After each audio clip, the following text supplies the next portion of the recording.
భారత ప్రధాని నరేంద్ర మోడీ పాలనలో దేశం అన్ని రంగాలలో విజయ పథాన దూసుకుపోతోందని రామగుండం నియోజకవర్గ బీజేపీ ఇన్ఛార్జ్ కందుల సంధ్యారాణి అన్నారు. పెద్దపల్లి పార్లమెంట్ నియోజకవర్గ బీజేపీ అభ్యర్థి గోమాస శ్రీనివాస్ విజయాన్ని కాంక్షిస్తూ రామగుండం నియోజకవర్గం పరిధిలోని అంతర్గాం మండల కేంద్రంతో పాటు పాలకుర్తి, బసంత నగర్ ప్రాంతాలలో కందుల సంధ్యారాణి ఆధ్వర్యంలో బీజేపీ శ్రేణులు చేపట్టిన ర్యాలీకి, ఇంటింటి ప్రచారానికి ప్రజల నుంచి అనూహ్యమైన స్పందన లభించింది.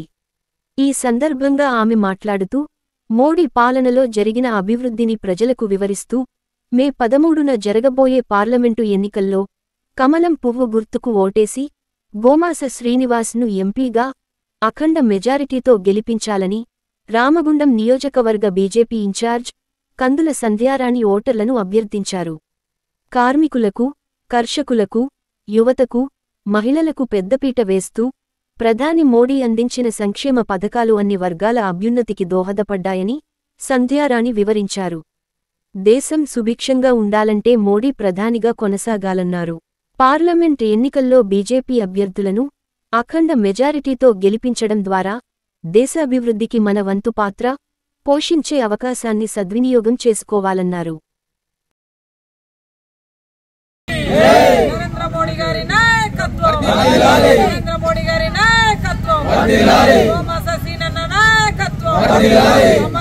అందరూ కూడా ఈరోజు పెద్ద ఎత్తున పాలకుర్తి మండల కేంద్రం బసంత్ నగర్లో ఈరోజు పెద్ద ఎత్తున భారతీయ జనతా పార్టీ పార్లమెంట్ అభ్యర్థి అయినటువంటి గోమాస శ్రీనివాస్ గారికి మద్దతును తెలుపుతూ భారీ మెజార్టీతోటి ఇక్కడ గెలిపించాలని వాళ్ళ ప్రజలందరినీ కూడా కలవడం జరుగుతూ ఉన్నది.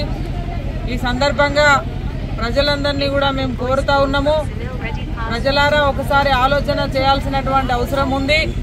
ఎందుకంటే గతంలోనే అసెంబ్లీ ఎన్నికలలో 6 గ్యారంటీల పేరు చెప్పి ప్రజలందరినీ కూడా మోసం చేసింది నిజం కాదా ఆలోచన చేయాల్సినటువంటి అవసరం ఉంది. ఆనాడు మరి 1,00,000 రూపాయలు తులం బంగారం అని కళ్యాణ లక్ష్మి కింద ప్రతి మహిళకు కూడా 2,500 అకౌంట్లో వేస్తామని, ఇట్లా అనేకమైనటువంటి అబద్ధపు హామీలు, రైతులకు 2 లక్షల రుణమాఫీ అని, ఇట్లా అనేక అబద్ధపు హామీలనిచ్చి ఓట్లను దండుకొని ఇవాళ ఎక్కడికి పోయినా ఏ ఊర్లకు పోయినా రైతులు మరి గోసపడుతూ ఉన్నారు, ఆవేదన చెందుతూ ఉన్నారు, ఆత్మహత్యలు చేసుకుంటూ ఉన్నారు. ఇవాళ మొత్తం కూడా పొలాలు ఎండిపోయి బీడు భూములతోటి రైతులు ఇవాళ అల్లాడుతూ ఉన్నారు. ఏదైతే గతంలో భావించినామో మనము కాంగ్రెస్ పార్టీ అధికారం వస్తే మరి ఖచ్చితంగా రైతులకి కష్టాలు తప్పవని ఏదైతే మనం మాట్లాడుకున్నామో అవన్నీ కూడా ఇవాళ వాస్తవాలుగా కనబడుతూ ఉన్నాయి.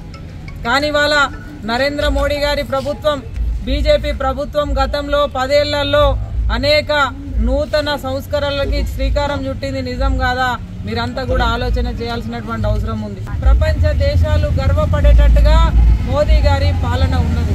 ఇవాళ అయోధ్య రామ మందిరం ఇట్లా చెప్పుకుంటూ పోతే ఆర్టికల్ 370 రద్దు, అదే కాకుండా మహిళలకి చట్టసభలలో 33% రిజర్వేషన్, ఇవన్నీ కూడా నరేంద్ర మోడీ గారి ప్రభుత్వం అందజేస్తూ ఉన్నది. కాబట్టి ప్రజలారా ఆలోచన చేయాల్సినటువంటి అవసరం. ఇవాళ గ్రామాలలో చూసుకున్నట్లయితే అభివృద్ధికి పూర్తి స్థాయిలో కేంద్రంలో ఉన్నటువంటి భారతీయ జనతా పార్టీ వాళ్ళు కృషి చేస్తూ ఉన్నారు. గ్రామీణ ప్రాంతాల్లో అభివృద్ధికి కృషి చేస్తున్నటువంటి మోడీ గారి, నరేంద్ర మోడీ గారి భారతీయ జనతా పార్టీ కాదా ఆలోచన చేయాల్సినటువంటి అవసరం ఉంది. కాబట్టి ప్రజలారా ఇవాళ మోడీ గారు మరి ఎంతో ప్రజల మీద నమ్మకం ఉంది. ఇవాళ 400 సీట్లని భారతీయ జనతా పార్టీ సొంతం చేసుకుంటుంది అనేటువంటి ఒక ఆలోచన ఉన్నది, నమ్మకం ఉంది. కాబట్టి ఆ 400 సీట్లలో పెద్దపల్లి సీటు కూడా గోమాస సీనన్న గారిని భారీ మెజార్టీతో గెలిపించి మరి అందించాల్సినటువంటి అవసరం ఉన్నదని చెప్పి సందర్భంగా భావిస్తూ ఇది మన బాధ్యత. ఎన్నో చారిత్రాత్మక నిర్ణయాలు తీసుకున్నటువంటి భారతీయ జనతా పార్టీకి పూర్తిగా ప్రజల మద్దతు ఉండాల్సినటువంటి అవసరం ఉందని సందర్భంగా భావిస్తూ పెద్దపల్లి పార్లమెంట్లో రామగుండం నియోజకవర్గం నుండి ప్రజలంతా ముక్త కంఠంతో ఏకమై మోడీ నినాదంతో 1,00,000 ఓట్ల మెజార్టీని ఇక్కడ గోమాస సీనన్నకి కమలం పువ్వు గుర్తు మీద ఓటేసి గెలిపించాలని ప్రజలందరినీ కూడా కోరుతూ మీ పూర్తి మద్దతు, మీ పూర్తి ఆశీర్వాదం నరేంద్ర మోడీ గారికి ఉండాలని చెప్పి మనస్ఫూర్తిగా ఆకాంక్షిస్తా ఉన్నాను.